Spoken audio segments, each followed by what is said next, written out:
I said at the outset, I come from a small town. I have small town traditional values, and I have experience. I've said all over this state, in all 99 counties where Elizabeth and I have traveled, that I've made a difference. I've demonstrated that I've made a difference. I have a record. I have honesty and integrity and credibility. But I've made a difference on tax reform. Tax indexing, for example, is the best thing we've done. I've made a difference on Social Security, saving Social Security. I've made a difference on voting rights. Oh yes, I made a difference for farmers in this state with the '85 Farm Bill, a market-oriented farm bill. I was in Sibley, Iowa, a while back, and I had a 7-year-old boy said, Bob, or Senator Dole, I guess he said, what's it going to be like if you get elected? It was Bob after my answer, but in any event, I looked at that young man who's going to be voting for his first time in the year 2000,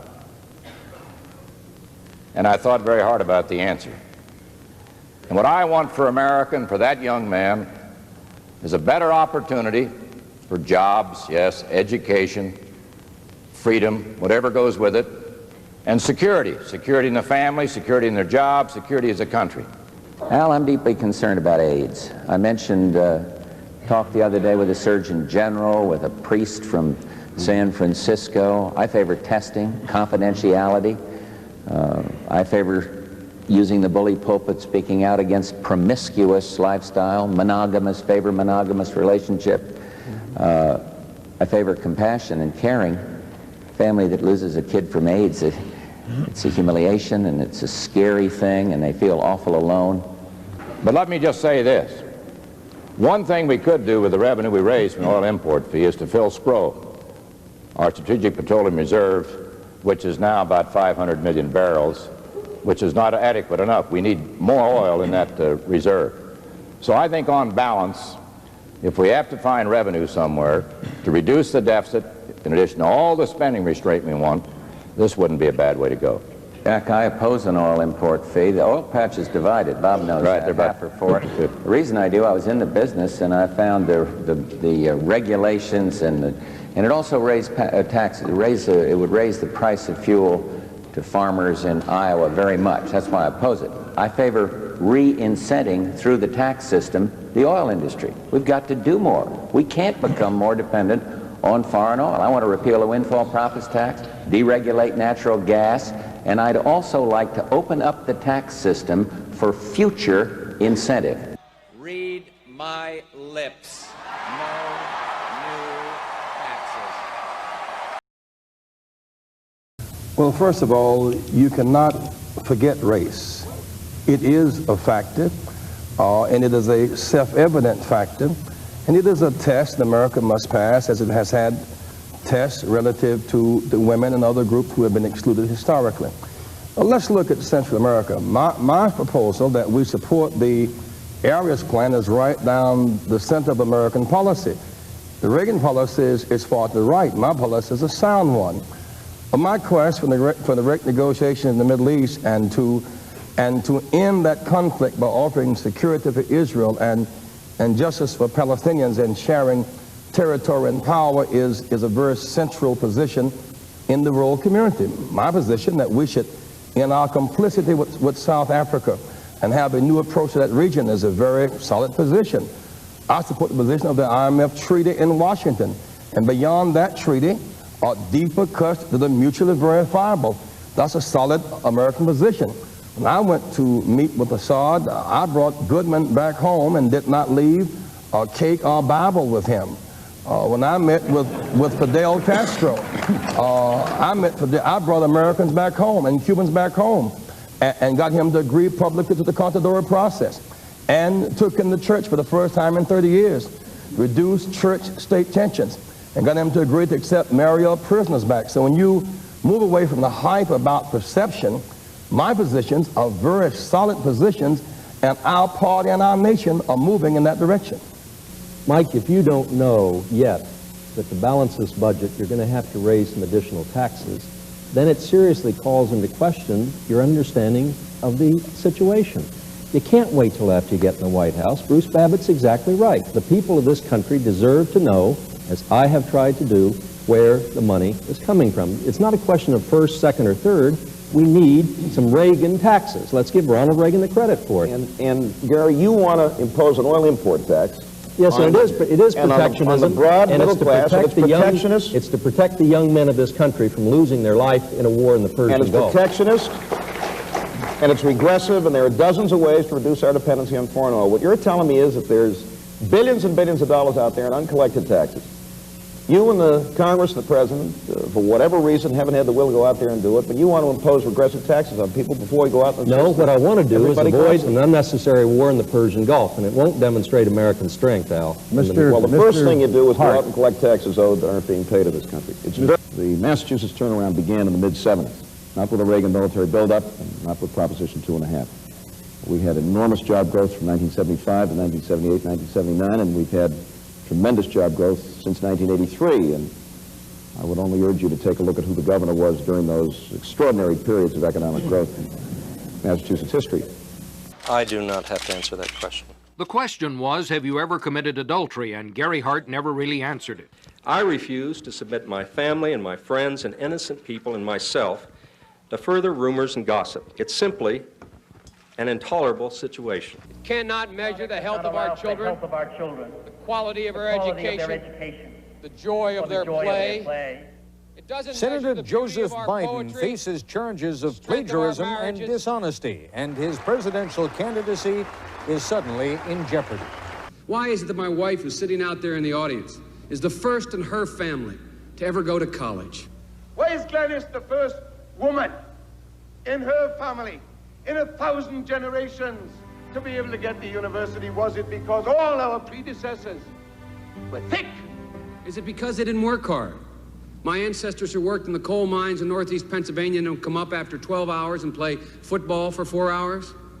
No, it's not because they weren't as smart. Why didn't they get it?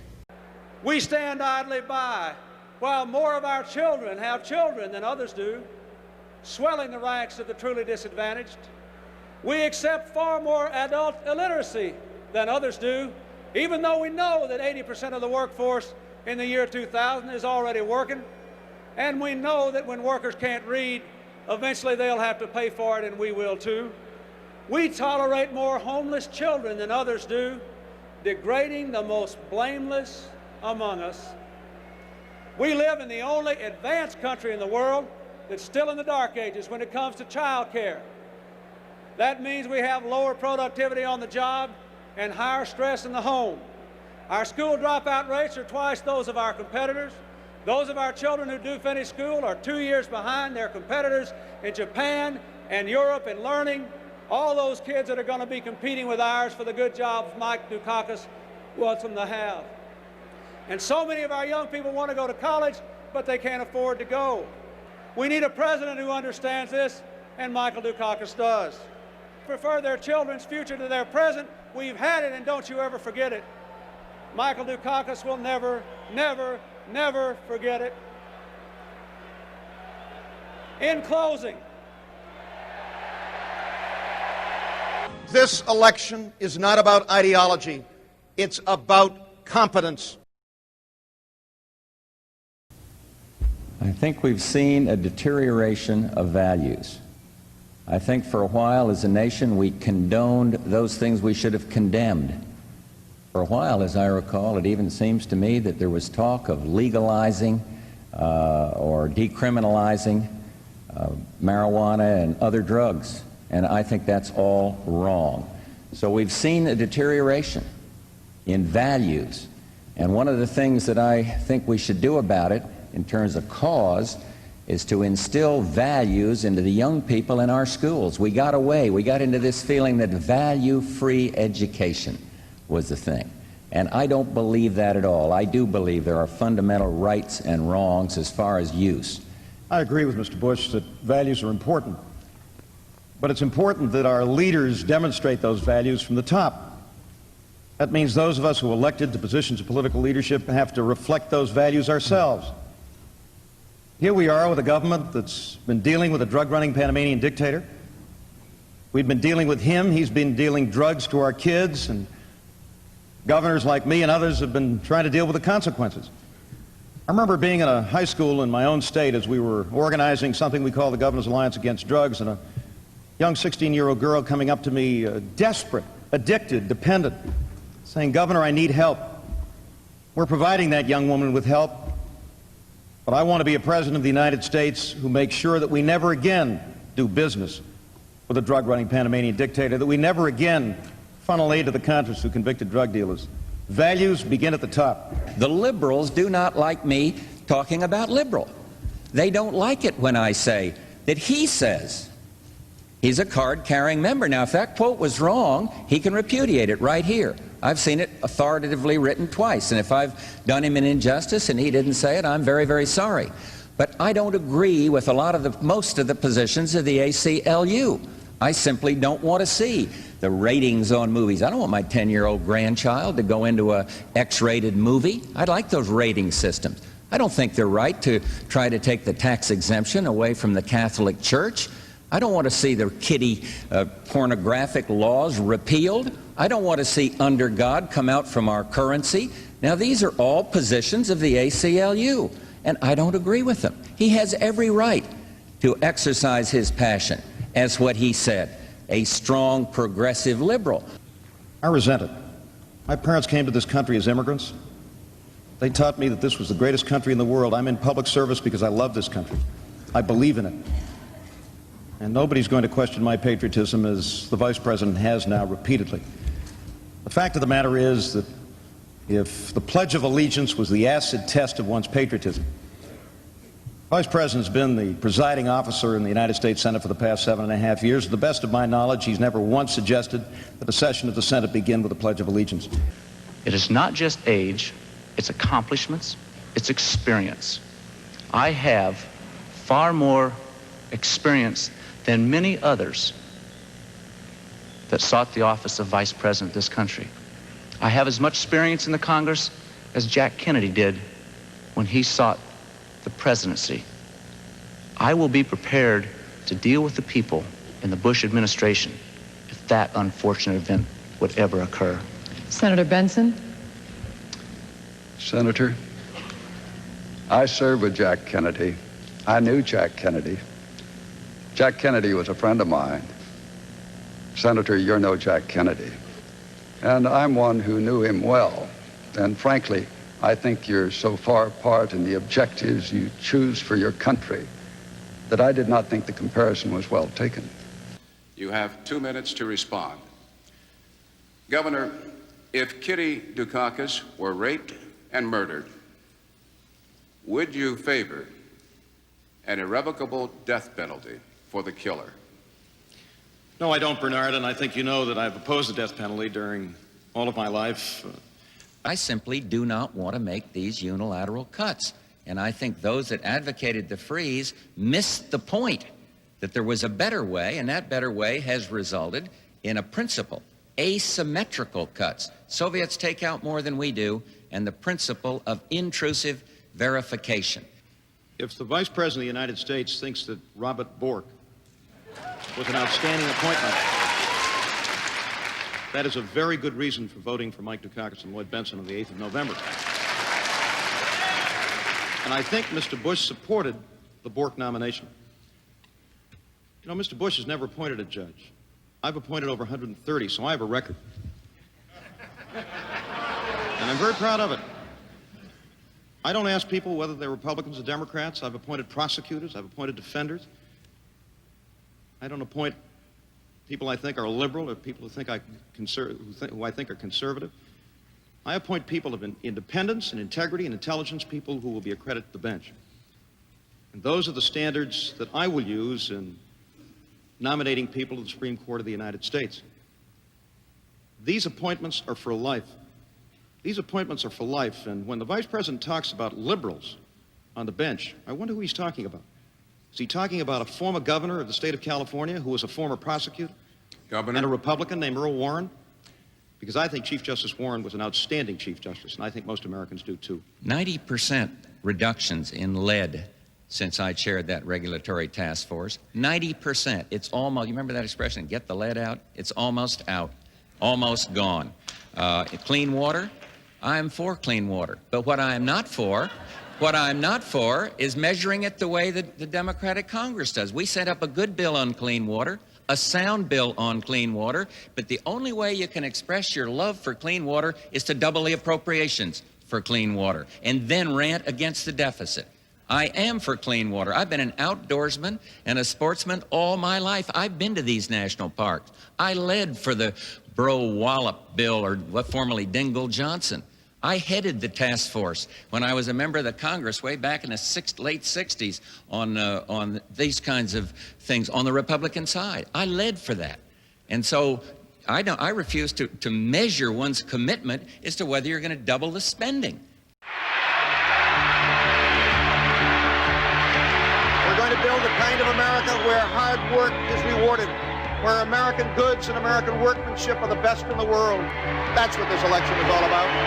He turned around a 10-year economic slide and created a boom that has made Massachusetts one of the hottest economies in the country. He brought people together, created over 400,000 jobs, and pushed personal income to the highest levels in the nation. He erased a massive deficit, balanced 10 budgets in a row, and cut taxes 5 times. It wasn't a miracle. It was leadership. By working together to create opportunity and a good life for all of us are enriched, not just in economic terms, but as citizens and as human beings. For a new era of economic greatness in America, Michael Dukakis for president. Michael Dukakis has opposed virtually every defense system we developed. He opposed new aircraft carriers. He opposed anti-satellite weapons. He opposed 4 missile systems, including the Pershing II missile deployment. Dukakis opposed the stealth bomber and a ground emergency warning system against nuclear attack. He even criticized our rescue mission to Grenada and our strike on Libya. And now he wants to be our commander-in-chief. America can't afford that risk. Today, it seems young parents have less time and a lot more to worry about. If I were a young father today, I'd want to know that my government wasn't blind to the changes in my life. I'd want my new president to be in touch with the things that are important to me and to my family. That's not a Democratic concern. It's not a Republican concern. That's a father's concern. Bush and Dukakis on crime. Bush supports the death penalty for first-degree murderers. Dukakis not only opposes the death penalty, he allowed first-degree murderers to have weekend passes from prison. One was Willie Horton, who murdered a boy in a robbery, stabbing him 19 times. Despite a life sentence, Horton received 10 weekend passes from prison. Horton fled, kidnapped a young couple, stabbing the man and repeatedly raping his girlfriend. Weekend prison passes. Dukakis on crime.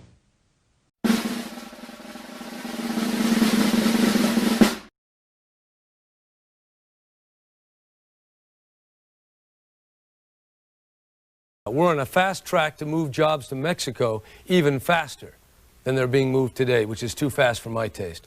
I am very sympathetic to the people of Mexico, and I don't even want to see them disrupted by these plants expanding along the border that disrupt their own economy. They have to grow internally. We can trade, we can expand our relationships, but we must protect jobs here. 50,000 jobs have left Chicago in the last 10 years and gone to foreign countries. In Detroit and places in Michigan, it's devastating. Today in the New York Times, people talked about Mr. Apple, the pundit from Washington, a very fine man. He said the people in Detroit were being selfish because they wanted to keep jobs there.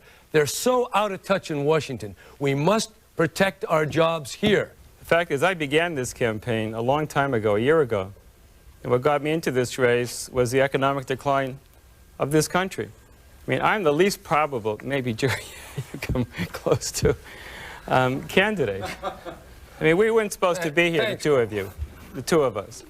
The fact is, I'm motivated, not by ambition, but there's a purpose to this. I mean, Massachusetts, Lowell, Massachusetts, where I grew up, and Flint, where I was the other day, Chicago, this is what motivates me. I think I'm the only candidate that's actually released an urban policy. We have to focus on economics, on education, on family, on crime and drugs. I would establish nationwide a network of small business development banks for inner city neighborhoods like the South Shore Bank here in Chicago that's been so successful. I would give special incentives to people who would invest in our inner city areas. I would fully fund Head Start and establish more parent-based educational projects. I would reward working families by establishing an earned income tax credit that would take all the working poor above the poverty line if they're working 40 hours a week and supporting children. He is funneling money to his wife's law firm for state business. That's number one. Number two, his wife's law firm is representing clients before the state of Arkansas agencies, his appointees. And one of the key is the poultry industry, which his wife's law firm represents. And to read the local Chicago Tribune, there's 270 miles of Arkansas rivers that are polluted with fecal coliform bacteria and are unsafe for humans or fish. So it's not only corruption, it's an environmental disaster, and it's the kind of conflict of interest that is incompatible in the kind of public servant we expect from a president of the United States. It doesn't sound like you could run it as vice president. No, it doesn't. I feel sorry for Jerry Brown. I served with him as governor in the late 70s. He asked me to support him for president once. Did you? Of course not. You know, he reinvents himself every year or two. In 1990, he was pleading with the courts in California not to impose any limits on contributions. His law firm took $178,000 of taxpayers' money to beat a contribution limit initiative in 1990. And so I don't think you can take much of what he says seriously. Now, let me tell you this. Well, can I just interject something? I mean, this guy just accused you of having somebody funnel legal fees to your wife and the poultry and whatever all that. Well, his wife's law firm. Is that true or isn't it? Post this morning. Is it true or isn't it true, Governor Clinton? Wait a second, Bill. You're always trying to attack. Brown, you never answer the question. Mr. Brown, let him answer. Let me tell you something, Jerry. I don't care what you say about me. I knew when Pat Caddell told me what you were going to say, that you were going to reinvent yourself and you were going to be somebody else's mouthpiece, you would say anything. But you ought to be ashamed of yourself for jumping on my wife. You're not worth being on the same platform I'll tell as my you something, wife. Mr. Clinton. Now, Don't try to escape it. Ralph Nader called me this afternoon. He read me the article from the Washington Post. Does that make it I was true? shocked by it. I was shocked by it because I don't think someone in government should be funneling money to his wife's law firm. Governor Clinton, you were poking your finger at him. He poked it back. It's your turn, Governor Jerry Clinton. comes here with his family wealth and his $1,500 suit and makes a lying accusation about my wife. It's in the Washington Post. That doesn't make it true. Are you saying they lied? I'm saying that I never funnel any money to my wife's law firm. Never. Well, they got $115,000 in bond business from the state of Arkansas, and you told just the other day that when people lose their jobs, you know who they are. You certainly knew people in your own administration who were giving out $115,000. Do I have a right to answer this? We meet at a special moment in history, you and I. The Cold War is over. Soviet communism has collapsed. And our values, freedom, democracy, individual rights, free enterprise, they have triumphed all around the world. And yet, just as we have won the Cold War abroad, we are losing the battles for economic opportunity and social justice here at home. Now that we have changed the world, it's time to change America. Why am I running? Because we Republicans can no longer say it is all the liberals' fault. It was not some liberal Democrat who declared, "Read my lips, no new taxes," and then broke his word to cut a seedy backroom deal with the big spenders on Capitol Hill. So let me introduce to you a supporter and a great friend of mine, Arnold Schwarzenegger. Send a message to Pat Buchanan. Hasta la vista, baby. Thank you. Are a little bit tired of all the negative advertisements and all the attack dog tactics coming from the left and coming from the right. Come Tuesday, the Buchanan brigades are going to run head-on into the hollow army of King George and cut through it like butter. Yeah! Militant leader of the homosexual rights movement could rise at that same convention and say, Bill Clinton and Al Gore represent the most pro-lesbian and pro-gay ticket in history, and so they do. There is a religious war going on in this country.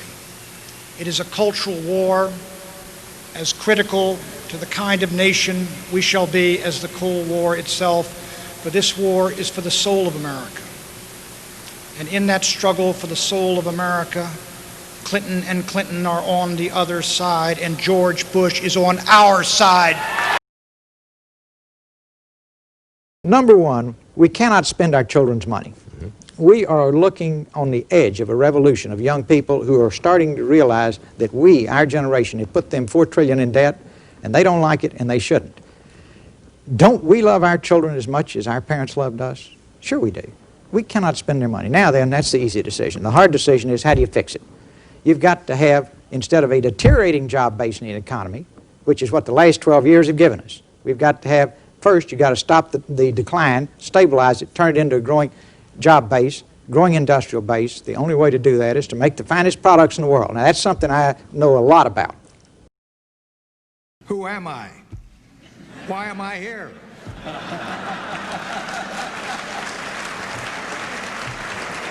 I'm not a politician. Everybody knows that. So don't expect me to use the language of the Washington Insider. 37 years in the Navy, and only one of them up there in Washington. And now I'm an academic. The centerpiece of my life was the Vietnam War. I was there the day it started. I led the first bombing raid against North Vietnam. I was there the day it ended, and I was there for everything in between. 10 years in Vietnam, aerial combat, and torture. I know things about the Vietnam War better than anybody in the world. I know some things about the Vietnam War better than anybody in the world. And I know how governments, how American governments can be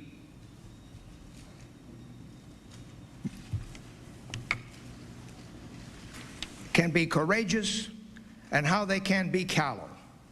Bill Clinton and I stand for change because we don't believe our nation can stand 4 more years of what we've had under George Bush and Dan Quayle. When the recession came, they were like a deer caught in the headlights, paralyzed into inaction, blinded to the suffering and pain of bankruptcies and people who are unemployed. We have an environmental crisis, a health insurance crisis, substandard education.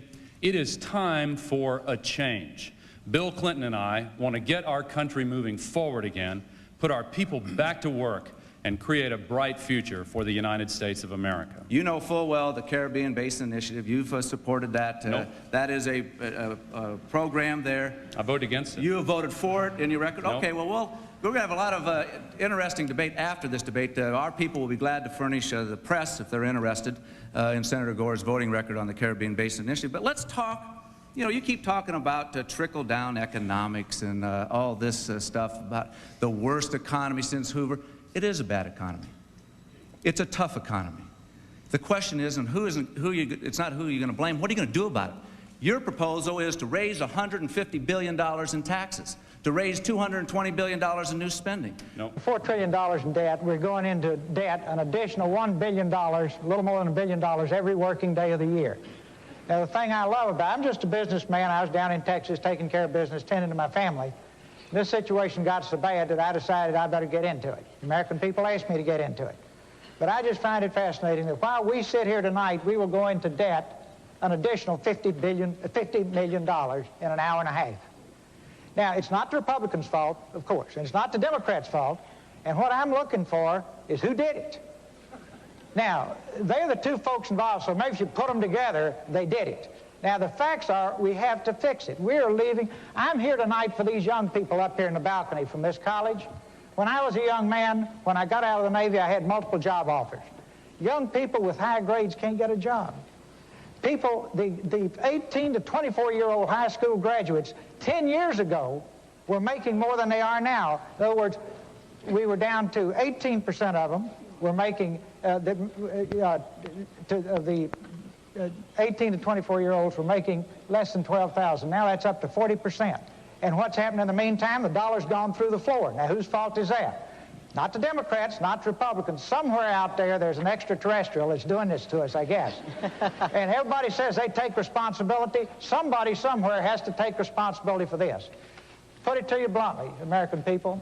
If you want me to be your president, we're going to face our problems, we'll deal with the problems, we'll solve our problems. We'll pay down our debt, we'll pass on the American dream to our children, and I will not leave our children a situation that they have today. When I was a boy, it took 2 generations to double the standard of living.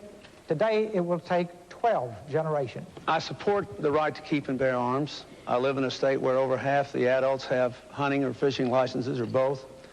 But I believe we have to have some way of checking handguns before they're sold, to check the criminal history, the mental health history, and the age of people who are buying them. Therefore, I support the Brady bill, which would impose a national waiting period unless and until a state did what only Virginia has done now, which is to automate its records. Once you automate your records, then you don't have to have a waiting period, but at least you can check. I also think we should have, frankly, restrictions on assault weapons whose only purpose is to kill. We need to give the police a fighting chance in our urban areas where the gangs are building up. The third thing I would say, it doesn't bear directly on gun control, but it's very important. We need more police on the street. There is a crime bill which would put more police on the street, which was killed for this session by a filibuster in the Senate, mostly by Republican senators. And I think it's a shame it didn't pass. I think it should be made the law, but it had the Brady bill in it, the waiting period. I also believe that we should offer college scholarships to people who will agree to work them off as police officers. And I think as we reduce our military forces, we should let people earn military retirement by coming out and working as police. Downsize the government, and we can get that done. She asked the question, I think, is whether the health care profession was to blame. No. One thing to blame is these malpractice lawsuits. They are breaking the system. It costs $20 to $25 billion a year.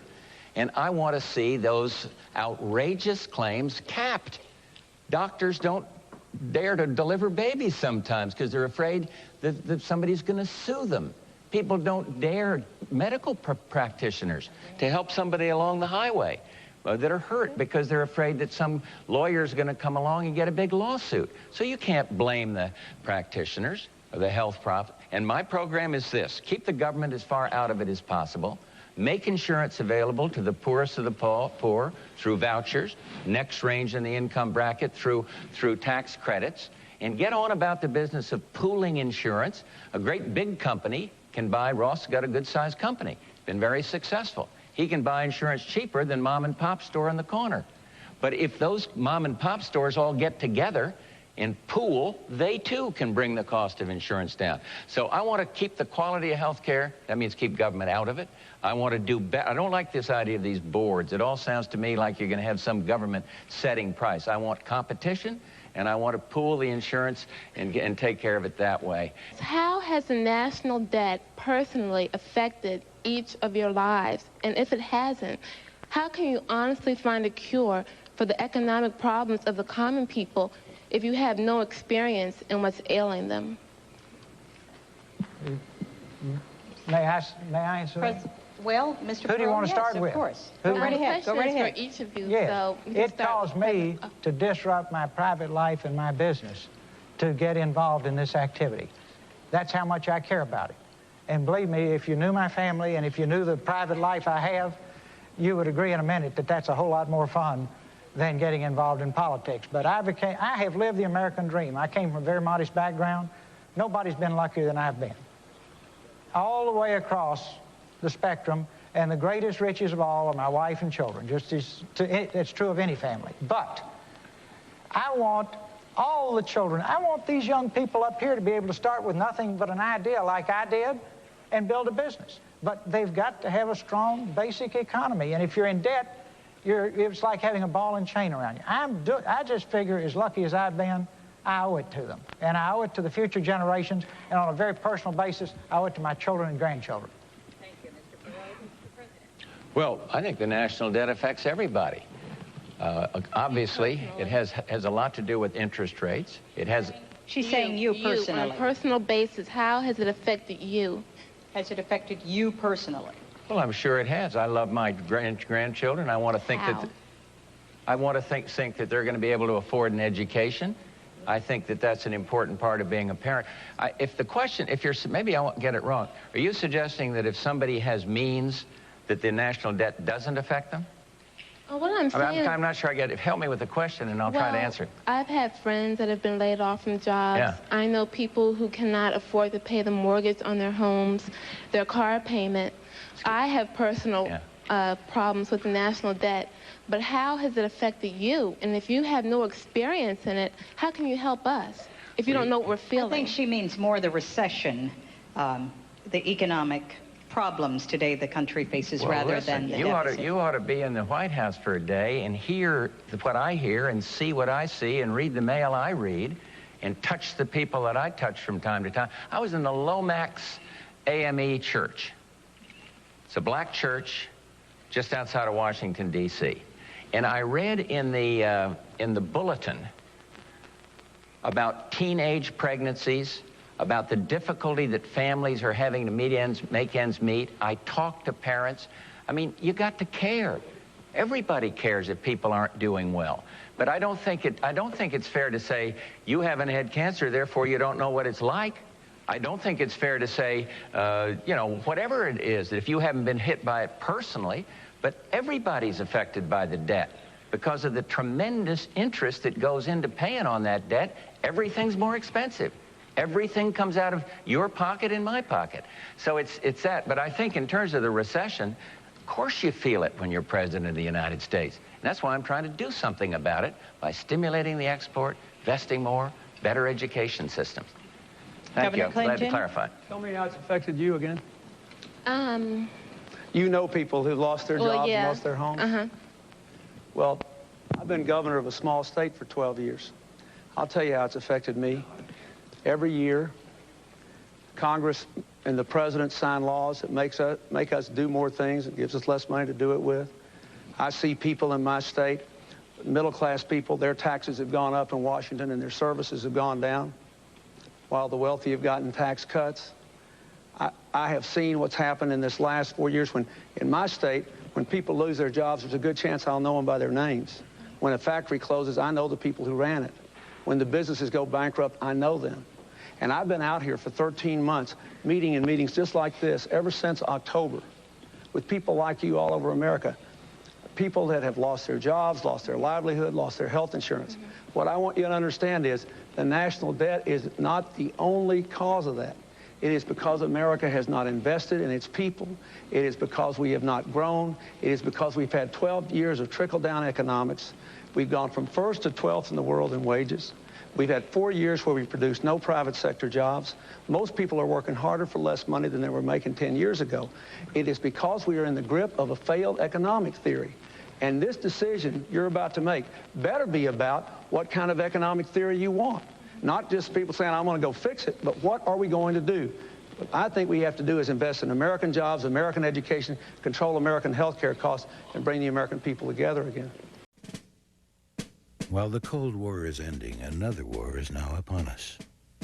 In this new war, the enemy is not the red flag of communism, but the red ink of our national debt, the red tape of our government bureaucracy. The casualties of this war are counted in lost jobs and lost dreams. As in all wars, the critical issue to winning is leadership. In this election, you can vote for a candidate who has proven his leadership by making the free enterprise system work, creating jobs, building businesses. A candidate who is not a business-as-usual politician, but a business leader with the know-how to expand the tax base, reduce the national debt, and restore the meaning of made in the USA. The issue is leadership. The candidate is Ross Perot. The choice is yours. Clinton says he'll only tax the rich to pay for his campaign promises. But here's what Clinton economics could mean to you. $1,088 more in taxes. $2,072 more in taxes. 100 leading economists say his plan means higher taxes and bigger deficits. $1,191 more in taxes. $2,072 more in taxes. You can't trust Clinton economics. It's wrong for you. It's wrong for America. George Bush is running attack ads. He says all these people would have their taxes raised by Bill Clinton. Scary, huh? Misleading, says the Washington Post. And the Wall Street Journal says Clinton has proposed to cut taxes for the sort of people featured in Bush's ad. So why is Bush doing it? Because George Bush has had the worst economic record of any president in 50 years. George Bush is trying to scare you about Bill Clinton. but nothing could be more frightening than 4 more years. Our children dream of the world that we promised them as parents, a world of unlimited opportunity. What would they say to us if they knew that by the year 2000 we will have left them with a national debt of $8 trillion? What would they say to us if they knew that we are making them the first generation of Americans with a standard of living below the generation before them? We cannot do this to our children. In this election, we have the opportunity to choose a candidate who is not a career politician, but a proven business leader with the ability to take on the tasks at hand, to balance the budget, to expand the tax base, to give our children back their American dream. The candidate is Ross Perot.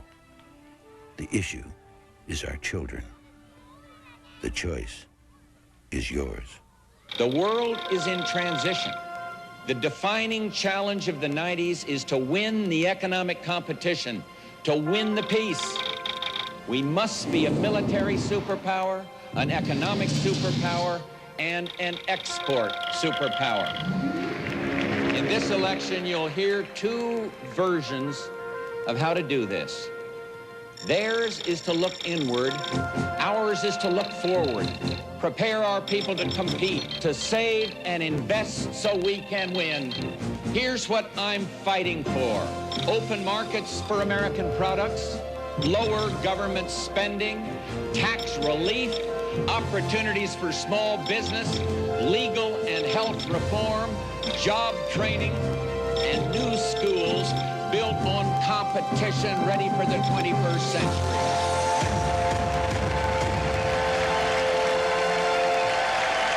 They're a new generation of Democrats, Bill Clinton and Al Gore, and they don't think the way the old Democratic Party did.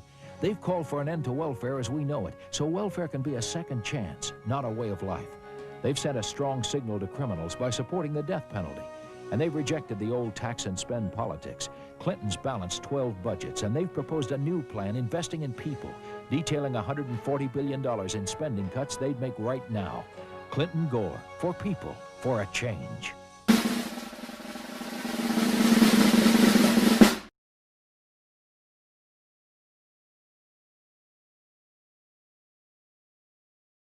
And my fellow Americans, thank you for your nomination. I don't know if I can find a fancy way to say this, but I accept. I don't think that all these folks are out there joining gangs, raping, murdering, and doing other things unheard of at their young age are doing it because they have to pay a progressive income tax or because we haven't balanced the budget in Washington. We're going to have to decide, is it the money or the morals? I think all of us know in our hearts that we, in fact, are in the midst of a moral crisis. We can't afford money-obsessed leaders who will not put that crisis at the top of their agenda. The Keys campaign is about only one thing: admitting that crisis, admitting that the dissolution of the family needs to be our #1 preoccupation. All these illegal aliens are going to come across our border. They wouldn't come across the border if Pat Buchanan were president of the United States. I would have a security fence across all those areas of mass transit into this country. We would stop illegal immigration cold, because that is a constitutional duty of the president of the United States, to protect the borders of America and the states of America from foreign invasion. And that's what's taken place. When 1, 2, 3 million people walk across our borders every year, some of them going into crime, some of them going on welfare, most of them coming for work. Our immigration laws are being violated, and neither the Congress of the United States or the President of the United States are faithfully executing the laws of the United States. And when we get there, they will be faithfully executed, and illegal immigration into this country from that southern border will be stopped cold. You have my word. We can start with having medical savings accounts with Medicare as a model for the private sector to give people more coverage. Under Medicare, each beneficiary would have $1,500 to $2,000 a year for routine expenses. If they're blessed with good health, they get to keep the money. The second part of it is, above the $3,000 level, they have full 100% catastrophic coverage. So with medical savings accounts, they won't have to buy Medigap insurance, no more co-pays on Part B, and no more high deductibles on Part A. so beneficiaries would have better coverage, more control at less cost. I'm very proud of the Republican Congress. For the first time in 40 years, we had an opportunity to make change, and we've made changes. There's one thing that stands in the way. There's one barrier named Bill Clinton, President Bill Clinton. He talks left and governs right, or talks right and governs left, whichever it is. He's never the same. One day he's this way, one day he's the next day. We need to remove that obstacle. I think we've done an outstanding job. We passed the first balanced budget in a generation. We sent it to the President, and he vetoed it. We passed welfare reform with an overwhelming vote that every governor I know of and every ex-governor except Lamar Alexander is for, and he vetoed that. We passed tax cuts for families with children, a $500 tax credit, and he vetoed that. We passed farm legislation, and he vetoed that. One after another, after another, after another, President Clinton vetoed it. By the way, I spoke to President Reagan this afternoon, and I made him a promise that we would win one more for the Gipper. Are you ready? Can we count on the two political parties to solve these problems? They are the problem, right?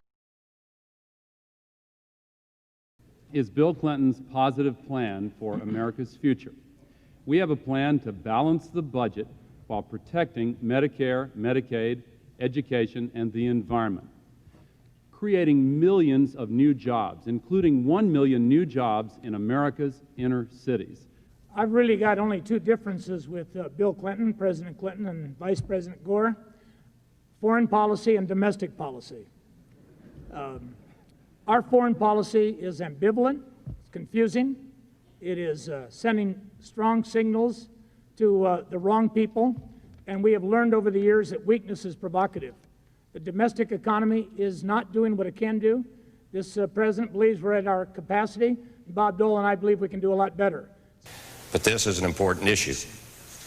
I don't think we ought to be giving welfare payments to illegal immigrants. And it puts a heavy burden on a state like, except for emergencies, puts a heavy burden on states like California. It costs California taxpayers $3 billion a year. Now I've got a plan with this new welfare reform law to work with the private sector, to give employers specific tax incentives to hire people off welfare, and to do some other things which will create more jobs in the private sector, at least 1 million, to move more people from welfare to work. It's very important. We have other provisions, less litigation. The trial lawyers, big supporters of the president. The trial lawyers, of course, they like lawsuits, so every time they have a bill that they want vetoed, the president vetoes it for them.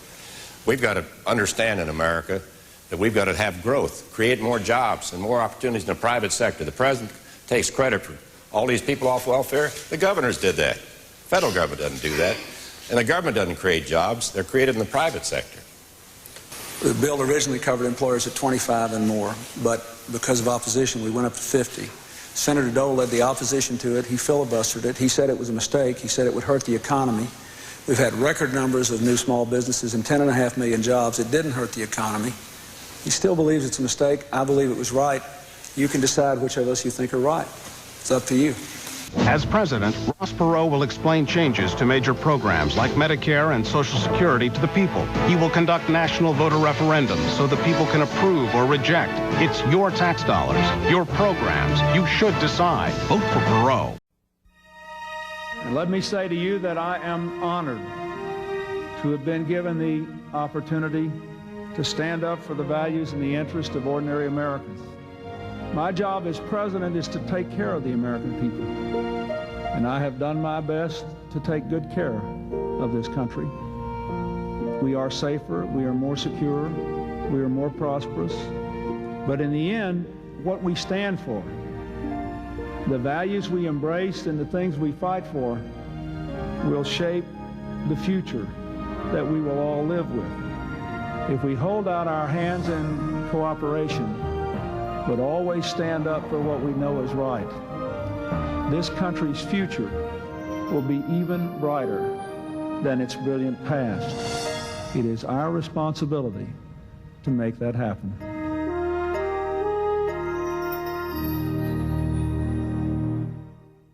The stakes this election? Keeping more of what you earn. That's what Bob Dole's tax cut plan is all about. The Dole plan starts with a 15% tax cut for working Americans. That's $1,600 more for the typical family. A $500 per child tax credit.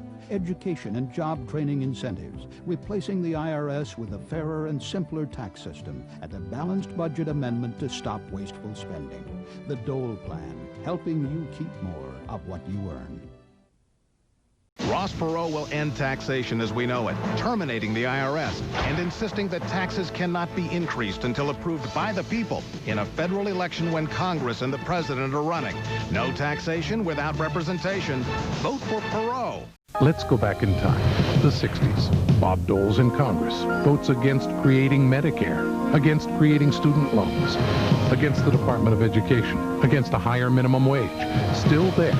Against creating a drug czar, against the Brady Bill to fight crime, against family and medical leave, against vaccines for children, against Medicare again.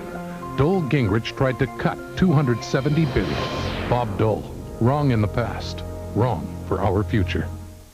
2 million illegal aliens in California, 20,000 in our prisons, 400,000 crowd our schools. Every year they cost us $3 billion tax dollars. Bill Clinton has fought California in court, forcing us to support them. Clinton fought Prop 187, cut border agents, gave citizenship to aliens with criminal records. We pay the taxes. We are the victims. Our children get shortchanged. If Clinton wins, we lose.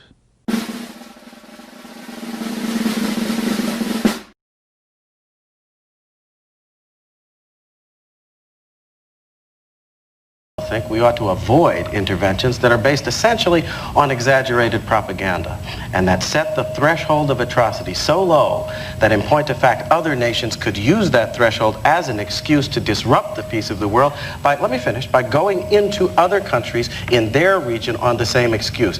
We should be very careful not to become practitioners of aggression even in the name of good purposes. I think basically we got to send a message to the rest of the world that we will not be stepping in to intervene in the affairs of other countries on any kind of routine basis.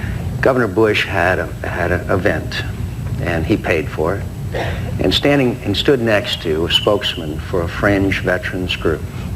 That fringe veteran said that John McCain had abandoned the veterans. Now, I don't know if you can understand this, George, but that really hurts. Yeah. That really hurts. And so, 5 United States senators, Vietnam veterans, heroes, some of them really incredible heroes, wrote George a letter and said, apologize. Yeah.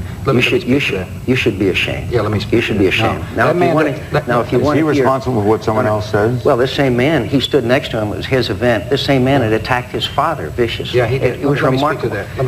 So I'd be glad to tell you the rest of the story if you'd let me when it's appropriate. Well, let him respond on that point. You should be ashamed of sponsoring an event with that man there who had attacked your own father. Let me finish. You should be ashamed. Yeah, John. I believe that you served our country nobly. And I've said it over and over again. That man wasn't speaking for me. He may have a dispute with you. Let me finish, please. Please. He's listed as your Let me finish. Let me finish. The man was not speaking for me.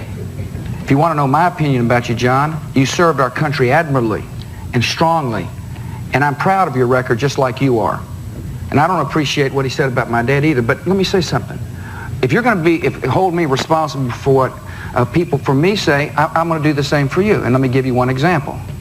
Warren Rudman, the man who you had as your campaign man in New Hampshire, said about the Christian Coalition that they're bigots.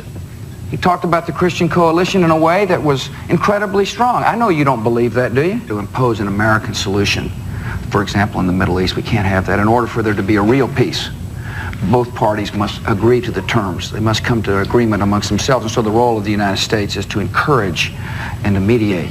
Access to health insurance, but we've got a big problem in America right now, and that's seniors who cannot afford prescription drugs, and we've got to address that right now. And if it requires a government program, then I'll support a government program to do that. After all of the shouting and all of the scandal, after all the bitterness and broken faith, we can begin again.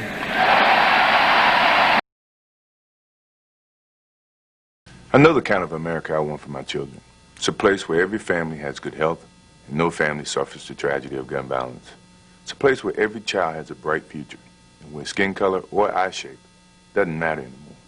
It's a place where you can be proud to be an American.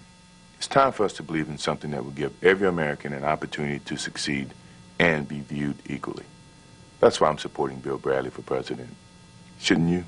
I think of an unarmed man who was fired at 41 times by the police, who was killed. I think it was an outrage. I feel it. Everybody in this room feels it. I think it was also a tragedy. But I also think it reflects racial profiling, in the sense of racial profiling that seeps into the mind of someone so that he sees a wallet in the hand of a white man as a wallet, but a wallet in the hand of a black man as a gun. Would make sure that the Justice Department was involved, and I would say quite clearly that white Americans can no longer deny the plight of black Americans. I think that we have to make certain that in this country, not only will driving while black never be allowed to be a crime, but we have to say that we are going to become one people and prevent these incidents partly by putting as much energy into education as we do into incarceration. A health care program that I've offered where every child in America is covered, you could be seen earlier. And third, if you are located in a community with a community health center, it would be easily accessible. And I must say, as I drove up, I saw abandoned building after abandoned building. I saw incredible potential unfulfilled. If I am President of the United States, there will be a major investment program in Harlem and urban America like the street that I drove up. And that means Community Reinvestment Act, and it means major investment in home ownership in Harlem and other African American communities. We need to do a lot more.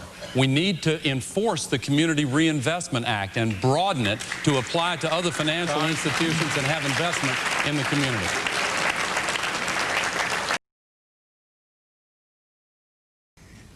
I was a small oil person for a while in West Texas. This is an administration that's had no plan.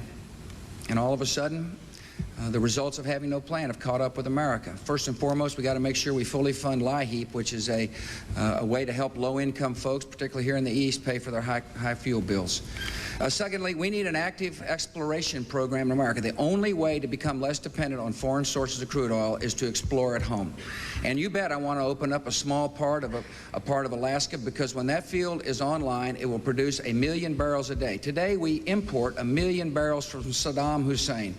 I would rather that 1 million come from our own hemisphere, our own country, as opposed from Saddam Hussein. I want to build more pipelines to move natural gas throughout this hemisphere. I want to develop the coal resources in America.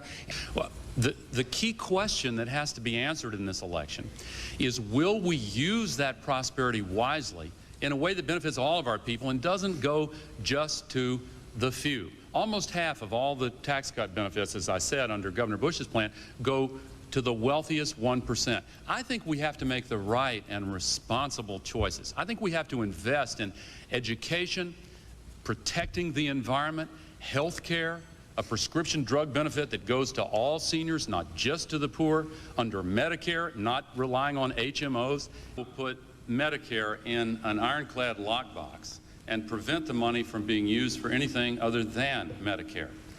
This is a man, he's got great numbers. He talks about numbers. I'm beginning to think not only did he invent the internet, but he invented the calculator. It's fuzzy math. It's trying to scare people in the voting booth. When you add on the other spending programs that our opponents have committed to, plus the cost of their plan to privatize Social Security, by our calculation, they are $1.1 trillion in debt. And that means we go back down the road to higher interest rates, to higher unemployment, to a kind of stealth tax increase on every American family, because when interest rates go up, so too do the cost of mortgage payments, car payments, student loans, credit card transactions. So if we've learned anything over the last 8 years, It is that one of the most important things the government can do, the federal government, probably the most important, is to be fiscally responsible. And that's why Al Gore and I are committed to balancing the budget every year, in fact, to paying off the debt by the year 2012. We might have no other choice. We'll have to see if that happens. The thing about Iraq, of course, was at the end of the war, we had pretty well decimated their military. So we're in a situation today where I think our posture vis-a-vis Iraq is weaker than it was at the end of the war. I think that's unfortunate. I also think it's unfortunate that we find ourselves in a position where we don't know for sure what might be transpiring inside Iraq. I certainly hope he's not regenerating that kind of capability, but if he were, if in fact Saddam Hussein were taking steps to try to rebuild nuclear capability or weapons of mass destruction, you'd have to give very serious consideration to military action to stop that activity. I don't think you can afford to have a man like Saddam Hussein with nuclear weapons, say, in the Middle East. Strengthening education begins with us, not with government. Parents simply have to get involved and take responsibility to make sure that their children study and learn. But government has to take responsibility for what it can do. Fix failing schools, reduce the class size, set high standards for students and for teachers. We're in an information age. We have a responsibility to make sure that our schools are the very best in the entire world. I believe we need to encourage personal responsibility so people are accountable for their actions. And I believe in government that is responsible to the people. There's a big difference in philosophy between my opponent and me. You trust government, I trust you. I trust you to invest some of your own Social Security money for higher returns. I trust local people to run their own schools. I trust you with some of the budget surplus. We should help people live their lives, but not run them. I'm asking for your vote.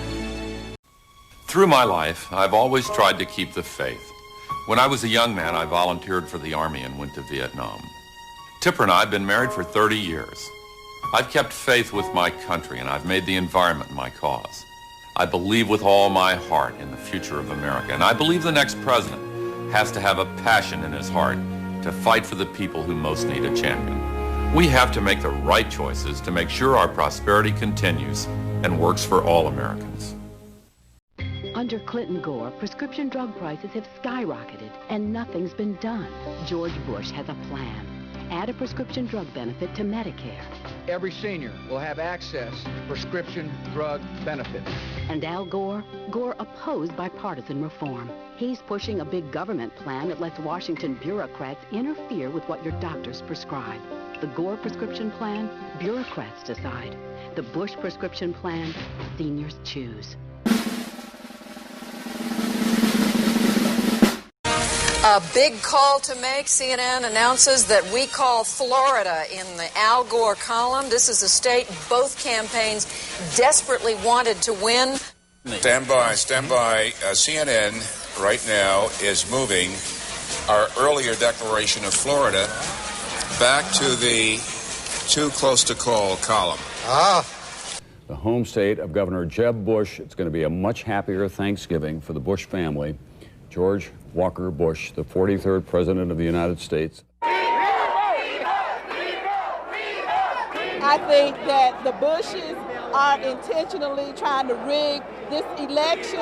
Ads that are being dimpled during the counting process that are then objected to and are now being counted are tainted ballots. There are dimpled ballots, there are ballots with creases, there are ballots with lipstick on them. There are. When you get the, where are you getting the votes from now? Let us see the ballots! Let us see the ballots! Let us in! Let us in! Hold on! Hold out! Keep hope! Good morning. Be seated, please. Now in trial, Seminole County's ballot dispute. Republican workers there added voter ID numbers to nearly 2,000 absentee ballot applications. Democrats charge tampering. Celebration for Palm Beach County Canvassing Board members came after a marathon weekend recount, but at 7:15 p.m., it was 2 hours and 15 minutes too late. They watched minutes later as Secretary of State Katherine Harris excluded not only the last 1,000 ballots, but the results of the partial recount provided by the 5 p.m. deadline. To know that the highest court of our land is going to make sure that the outcome of this election is a fair outcome. The first telephone calls to Democrats with the news from Washington to Tallahassee came amid confusion. The U.S. Supreme Court's 5-4 decision in favor of George Bush, apparently spelling the end to Al Gore's chance for the presidency.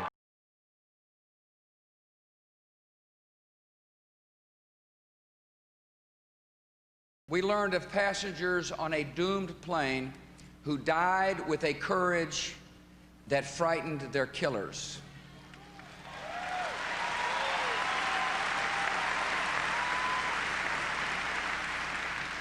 We have seen a shaken economy rise to its feet. And we have seen Americans in uniform storming mountain strongholds and charging through sandstorms and liberating millions with acts of valor that would make the men of Normandy proud. Is we've got to finish investigating what happened 9/11 to find out if the Bush administration could have done more to avoid that attack. I mean, maybe I missed something here, but that attack happened under George Bush. It didn't happen under someone else. So are you now suggesting that Bush's answer to Americans are, be glad you're alive? I mean, I think that that is absurd. I think that we need to finish investigating what happened 9/11. Could this administration have done more before we start giving them bouquets? That marriage is between a man and a woman. It's a personal belief. But what's wrong with a man and a man committing to each other for life? What I think it's a distinction between what you believe the institution of marriage is. Why were we not seriously leading these negotiations? What we need is we need to demand that they stop their nuclear weapons program. We need to have absolute ability to verify that that's occurred. The connection between democracy and courage, I would call out the courage of the American people and defend our rights, cancel the Patriot Act, reestablish the fullness of our democracy. And we're going to South Dakota and Oregon and Washington and Michigan. And then we're going to Washington, D.C. to take back the White House. Yeah! For alongside our famous individualism, there's another ingredient in the American saga, a belief that we're all connected as one people. If there's a child on the south side of Chicago who can't read, that matters to me even if it's not my child. If there's a senior citizen somewhere who can't pay for their prescription drugs and having to choose between medicine and the rent, that makes my life poorer even if it's not my grandparent. If there's an Arab American family being rounded up without benefit of an attorney or due process, that threatens my civil liberties. I'm John Kerry, and I'm reporting for duty. We have it in our power to change the world, but only if we're true to our ideals. And that starts by telling the truth to the American people. And smart means not diverting your attention from the real war on terror in Afghanistan against Osama bin Laden and taking it off to Iraq, where the 9/11 Commission confirms there was no connection to 9/11 itself in Saddam Hussein, and where the reason for going to war was weapons of mass destruction, not the removal of Saddam Hussein. This president has made, I regret to say, a colossal error of judgment. And judgment is what we look for in the President of the United States of America. As a matter of fact, this is a global effort. We're facing a group of folks who have such hatred in their heart, they'll strike anywhere with any means. And that's why it's essential that we have strong alliances, and we do. That's why it's essential that we make sure that we keep weapons of mass destruction out of the hands of people like Al-Qaeda. As I understand it, we're building some 14 military bases there now, and some people say they've got a rather permanent concept to them. When you guard the oil ministry, but you don't guard the nuclear facilities, the message to a lot of people is maybe, wow, maybe they're interested in our oil. Now, the problem is that they didn't think these things through properly, and these are the things you have to think through. What I want to do is change the dynamics on the ground. And you have to do that by beginning to not back off of Fallujahs and other places and send the wrong message to the terrorists. You have to close the borders. You've got to show you're serious in that regard, but you've also got to show that you're prepared to bring the rest of the world in and share the stakes. I will make a flat statement. The United States of America has no long-term designs on staying in Iraq. And our goal in my administration would be to get all of the troops out of there with the minimal amount you need for training and logistics, as we do in some other countries in the world after a war, to be able to sustain the peace. My attitude is you take preemptive action in order to protect the American people, that you act in order to make this country secure. My opponent talks about me not signing certain treaties. Let me tell you one thing I didn't sign, and I think it shows a difference of our opinion, the difference of opinions. And that is, I wouldn't join the International Criminal Court. This is a body based in The Hague where unaccountable judges and prosecutors could pull our troops, our diplomats up for trial. And I wouldn't join it. I understand that in certain capitals of around the world that wasn't a popular move, but it's the right move not to join a foreign court where our people could be prosecuted. Gwen, we've never let up on Osama bin Laden from day one. We've actively and aggressively pursued him. We've captured or killed thousands of al-Qaeda, various places around the world, and especially in Afghanistan. We'll continue to very aggressively pursue him, and I'm confident eventually we'll get him. The key to success in Afghanistan has been, again, to go in and go after the terrorists, which we've done, and also take down the Taliban regime, which had allowed them to function there, in effect sponsors, if you will, of the al-Qaeda organization. John Edwards, 2.5 years ago, 6 months after we went into Afghanistan, announced that it was chaotic, the situation was deteriorating, the warlords were about to take over. Here we are, 2.5 years later. We're 4 days away from a democratic election, first one in history in Afghanistan. We've got 10 million voters who've registered to vote, nearly half of them women. That election will put in place a democratically elected government that will take over next December. Someone did get it wrong, but it wasn't John Kerry and John Edwards. They got it wrong. When we had Osama bin Laden cornered, they left the job to the Afghan warlords. They then diverted their attention from the very people who attacked us, who were at the center of the war on terror, and Osama bin Laden is still at large. Now, I want to go back to something the Vice President said just a minute ago, because these distortions are continuing. He said that, made mention of this global test. What John Kerry said, and it's just as clear as day to anybody who was listening, he said, we will find terrorists where they are and kill them before they ever do harm to the American people first. We will keep this country safe. He defended this country as a young man. He will defend this country as President of the United States. He also said very clearly that he will never give any country veto power over the security of the United States of America. That in recent months, especially in Massachusetts, but also in California, but in Massachusetts, we had the Massachusetts Supreme Court direct the the legislature in Massachusetts to modify their constitution to allow gay marriage. And the fact is that the president felt that it was important to make it clear that that's the wrong way to go as far as he's concerned. Now, he sets policy for this administration, and I support the president. And you can't have anything but respect for the fact that they're willing to talk about the fact that they have a gay daughter, the fact that they embrace her. It's a wonderful thing. And there are millions of parents like that who love their children, who want their children to be happy. And I believe that marriage is between a man and a woman, and so does John Kerry. I'm George W. Bush, and I approve this message. In which direction would John Kerry lead? Kerry voted for the Iraq War, opposed it, supported it, and now opposes it again. He bragged about voting for the $87 billion to support our troops before he voted against it. He voted for education reform and now opposes it. He claims he's against increasing Medicare premiums, but voted 5 times to do so. John Kerry, whichever way the wind blows.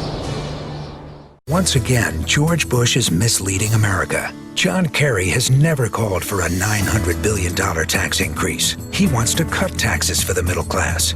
Doesn't America deserve more from its president than misleading negative ads? John Kerry will crack down on the export of American jobs, get healthcare costs under control, and cut the deficit. I'm John Kerry, and I approve this message because we need to do what's right for America's economy. John Kerry, a new direction for America. I'm George W. Bush, and I approve this message. One of the most important parts of a reform agenda is to encourage people to own something. Own their own home, own their own business, own their own health care plan, or own a piece of their retirement. Reforms that trust the people, reforms that say government must stand on the side of people. Because I understand if you own something, you have a vital stake in the future of America. He was born in an Army hospital in Colorado. His father was an Army Air Corps pilot. His mother, a community leader. He went to college at Yale and volunteered to serve in Vietnam. The decisions that he made saved our lives. When he pulled me out of the river, he risked his life to save mine. In combat, he earned the Silver Star, the Bronze Star, and 3 Purple Hearts. Then he came home determined to end that war. For more than 30 years, John Kerry has served America. As a tough prosecutor, he fought for victims' rights. In the Senate, he was a leader in the fight for health care for children. He joined with John McCain to find the truth about POWs and MIAs in Vietnam. He broke with his own party to support a balanced budget. Then in the 1990s, cast a decisive vote that created 20 million new jobs, a lifetime of service and strength. John Kerry for president. I'm John Kerry, and I approve this message.